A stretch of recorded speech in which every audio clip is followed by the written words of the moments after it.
we use surveillance pretty heavily, for sepsis, and we also use our surveillance boards for other, what I would call things to help support nurses so things aren't missing. So, for example, our pre-admission testing folks built a surveillance board.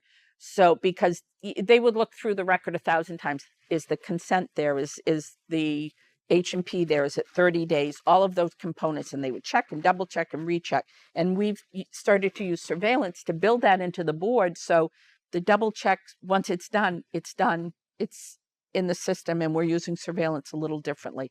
Certainly using it for sepsis with the early warning was a great way to communicate out with the providers that your patient has triggered for sepsis off of the surveillance board. Please reevaluate. Are there other components? Do we need to add a next level order set to manage and wrap around the patient based on sort of, clinical indicators that the patient maybe needs more clinical support?